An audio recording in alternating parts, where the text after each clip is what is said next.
Pensar en tiempos de la inteligencia artificial. Yo soy profesor y el otro día en mi clase, yo enseño estadística, unos estudiantes me entregaron uno de sus trabajos que era un trabajo parcial. Me lo entregaron y cuando lo empiezo a leer, ¿no?, me empiezo a dar cuenta de algo muy curioso. Como docente, una de las cosas más importantes para mí siempre es pensar que hay que conocer a nuestros estudiantes. Y cuando empiezo a leer entonces los trabajos, en el primer trabajo me encuentro con algo bien interesante, que es que un estudiante empezó a utilizar palabras que nunca utilizaba. Luego, al leer el siguiente trabajo, me doy cuenta de algo muy interesante. Y es que sí habíamos visto varias pruebas de hipótesis en la clase de estadística, pero el estudiante estaba utilizando pruebas de hipótesis que nunca habíamos revisado en la clase. En ese momento me empecé a cuestionar y seguramente dije, hay algo por detrás. Les pedí que se acercaran a mí, que empezáramos a platicar, a discutir qué es lo que había pasado. Y en medio de la discusión, antes de que yo empezara a acalorarme con lo que estaba sucediendo, dije, a ver, Luis, ¿lo has utilizado tú cuando tienes que escribir un correo para el vicerrector que es difícil? Y dije, claro que sí, ¿no? ¿Lo has utilizado tú cuando estás haciendo investigación científica? Sí. Y en esos momentos, ¿te has preguntado muchas cosas? Y la respuesta es sí. Siempre estoy en una línea ética de saber si la cruzo, no la cruzo y cuáles son las consecuencias. Y es que si nosotros vemos cuáles son los encabezados al día de hoy en el mundo acerca de la inteligencia artificial y la educación, nos vamos a encontrar titulares como estos. La IA impulsa un cambio profundo en educación superior. Nuevas herramientas, nuevos desafíos, el aprendizaje en tiempos de IA. Estamos listos para integrar la IA en aulas universitarias. Evaluar, ¿no?, que evaluar es una de las cosas más complicadas con estas cosas, en la era de la IA, más allá de las evaluaciones y resultados. Y sí, desde luego que todas estas preguntas que nos hablan del cómo enseñamos, cómo aprendemos, cómo evaluamos, son preguntas que nos calan como educadores. Y seguramente son preguntas también que a las personas que diseñan los sistemas educativos también les calan. Y quizá el ejemplo más sencillo de esto es este trabajo seminal que presentó el MIT no hace tanto, donde juntaban 3 grupos de estudiantes. Un primer grupo de estudiantes que les decían, vas a hacer un ensayo y vas a utilizar una herramienta de inteligencia artificial. Un segundo grupo de estudiantes que les decían, vas a utilizar Google. Y un tercer grupo de estudiantes que les decían, vas a utilizar el lápiz. Y lo interesante a partir de eso fue que, evidentemente, como todas y todos pensarán, el estudiantado que pudo recordar lo que escribió fue el que utilizó el lápiz. Y los estudiantes que demostraron menor actividad cerebral, pues eran los que utilizaban este tipo de herramientas. Y eso nos lleva a pensar acerca de la deuda cognitiva, otros temas más profundos como la colonización epistémica de este tipo de tecnologías.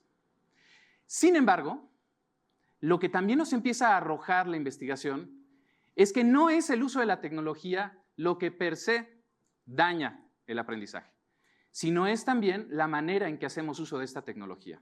¿Cuántas veces las y los docentes utilizamos las tecnologías para generar materiales, para generar planeaciones? ¿Cuántas veces el estudiantado también las utiliza? La pregunta es, ¿unos los hacen uso enfrente de los otros? Muchas veces no, parece ser que es un tema tabú. Pero vemos que la investigación nos habla que sí hay posibilidades, pero estas posibilidades se anclan en cómo utilizamos esta tecnología. Y esto nos deja pensando que al final la inteligencia artificial y este tipo de tecnología se está infiltrando en nuestros sistemas educativos. Pero si se dan cuenta, se está infiltrando de una manera muy curiosa. Todo lo que hemos platicado es en los cómo se enseña, cómo se aprenda, cómo se evalúa. Y esta tecnología nos interpela una pregunta mucho más compleja e incómoda, que muchas veces no nos queremos hacer. ¿Para qué educar y en qué deberíamos de educar? Y esto es algo que muchas veces no nos preguntamos, porque estamos preguntándonos en los cómo. Sobre de eso, una primera diferencia que nos podría empezar a interpelar es lo que mi querido Wayne Holmes de UCL habla acerca de dejar de hablar únicamente en enseñar y aprender con inteligencia artificial, los comos, a empezar a cuestionarnos acerca de enseñar y aprender sobre inteligencia artificial. Y esto, desde luego, nos interpela y nos habla de muchas nuevas habilidades y capacidades que empezamos o tendríamos que empezar a desarrollar.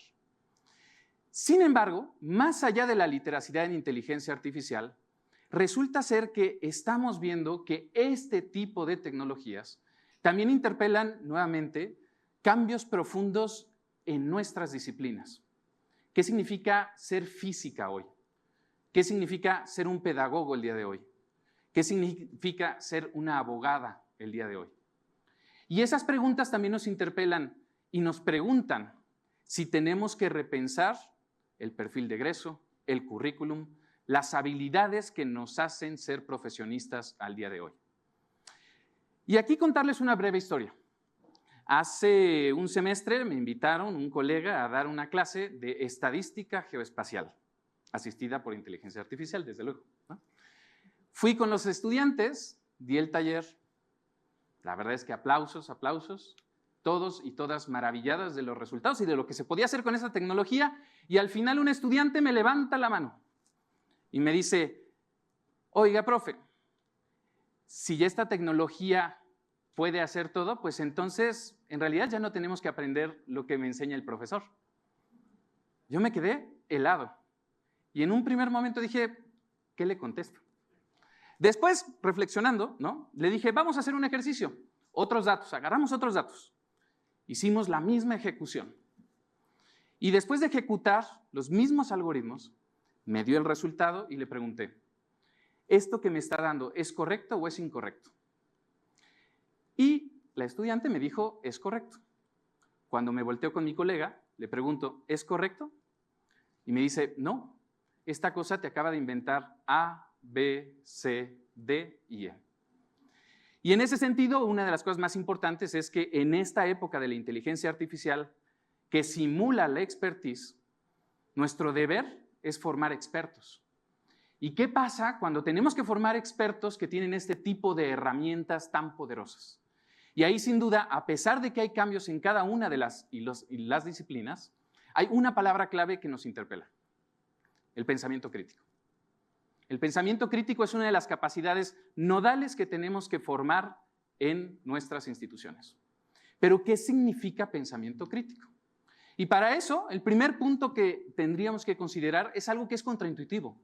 Generalmente, como educadores, estamos todo el tiempo volcados en necesitamos desarrollar habilidades de pensamiento, necesitamos análisis, síntesis, evaluación. Y resulta ser que si nosotros tenemos un coche sin gasolina, el coche no arranca. Es en este momento que necesitamos volver y repensar también la necesidad de formarnos en conocimientos básicos indispensables de nuestra disciplina, para ser capaces también de dialogar con estas cosas. Y un segundo punto, lo que me gusta decir, el fenómeno de wax on y wax off, estudiantes, tengamos también paciencia contra nuestros docentes. Ustedes recuerdan esta película, Karate Kid, ¿cierto? Daniel LaRusso no aprendió a hacer la batalla de la grulla inmediatamente. Primero, ¿qué fue lo que hizo? Encerar y desencerar. En ese sentido, para formar expertos que puedan utilizar este tipo de tecnología, necesitamos forzosamente un momento de encerado y de desencerado. Lento, tranquilo, tedioso si quieren verlo, pero que nos invita a crear esa chispa en el pensamiento. Encerado, pues, desencerado y conocimientos básicos indispensables. Dos elementos fundantes del pensamiento crítico. Entonces, podemos tener inteligencia artificial, pero la pregunta aquí es, ¿de qué vamos a llenar la inteligencia artificial? Necesitamos conocimientos y necesitamos expertise. Y una vez que la inteligencia artificial nos dé los resultados, será pues también nuestro menester el poder filtrar los resultados de este tipo de tecnología. Así pues, concluyo simplemente con una frase.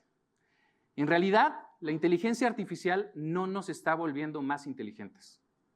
La inteligencia artificial nos está obligando a custodiar la inteligencia humana. Muchas gracias.